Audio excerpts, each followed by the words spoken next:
Communiqué.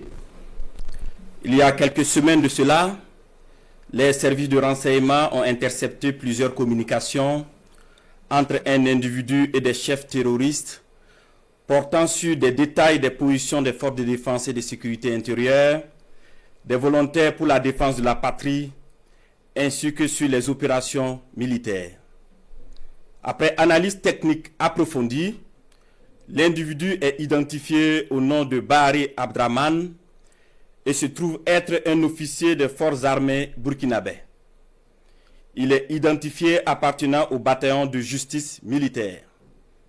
La recherche d'informations sur lui dans son corps d'appartenance va permettre aux agents de renseignement de découvrir que l'officier est en situation d'absence irrégulière depuis quelques semaines et fait l'objet de procédures pour désertion. La surveillance des communications du lieutenant déserteur Bahari Abdraman va donner des liens supplémentaires qui vont intéresser les services de renseignement, notamment avec un officier des forces armées du nom de Compaoré Joani, un ancien sous-officier de l'armée burkinabè du nom de Zerbo Laoko, un officier en service au Centre intégré des opérations du Burkina Faso, le commandant Ouedraogo Frédéric, un officier des forces armées en stage dans un pays européen, mais déserteur depuis un bout de temps et ayant rejoint Abidjan du nom de Kaboré Constantin. Le travail minutieux des services de renseignement va révéler un grand complot en préparation contre notre pays, dont le but ultime est de semer le chaos total en vue de placer le pays sous tutelle d'une organisation internationale à mesure de reprendre le contrôle dans 10 ou 20 ans selon les instigateurs.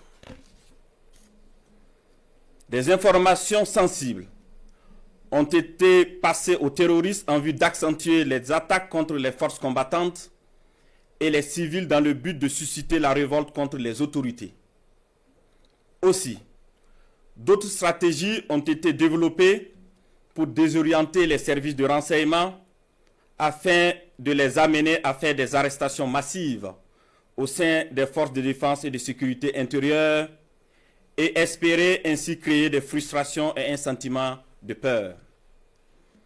La manipulation est menée également à travers des messages diffusés pour susciter injustement certains et d'autres messages envoyés à des chefs de corps pour leur faire peur en indiquant qu'ils seront arrêtés car étant sur une soi-disant liste noire. Des leaders religieux et coutumiers ont été sollicités pour convaincre certains officiers de s'engager dans cette mission funeste. Ce fut le cas malheureusement du capitaine Ouedraogo René David, en fuite actuellement. Dans le même ordre d'idée, des VDP ont été contactés pour démoraliser leurs camarades et de l'argent leur a été envoyé pour cette basse besogne. Tous ces stratagèmes perfides ont été développés dans le seul but de déstructurer l'armée et semer le chaos. Les services de renseignement ont suivi la manœuvre qui devrait aboutir, selon le plan des comploteurs terroristes, le mercredi 16 avril 2025, à un assaut sur la présidence du Faso par un groupe de soldats recrutés par les ennemis de la nation. Cet assaut devrait être mené au même moment que plusieurs attaques terroristes d'envergure pour occuper les vecteurs aériens à défaut de pouvoir les détruire au sol. Quelques jours avant la mise en œuvre de ce projet diabolique, des VDP et soldats patriotes se sont présentés dans plusieurs services, notamment au renseignement et à la présidence du Faso, pour dénoncer le coup en préparation. Ces dénonciations se sont poursuivies jusqu'au mardi 15 avril 2025 et ont permis d'arrêter des cerveaux de la manœuvre à Ouagadougou et d'autres en fuite vers la Côte d'Ivoire. Il faut noter que les cerveaux à l'extérieur du pays sont tous localisés en Côte d'Ivoire, y compris le nommé Bahari Abdraman. Le complot se poursuit activement depuis leur centre des opérations à Abidjan, avec pour objectif de semer le chaos au Burkina Faso avant le mois de juin. Les services de renseignement poursuivent leurs actions de surveillance et tiendront l'opinion nationale au courant de toute évolution de la situation.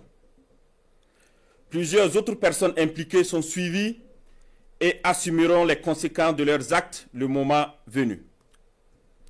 Nous invitons les populations à rester sereines et vigilantes et à signaler toute activité suspecte. Quant aux vaillantes forces combattantes, nous les encourageons à poursuivre leur mission avec détermination tout en restant vigilantes. La patrie ou la mort, nous vaincrons.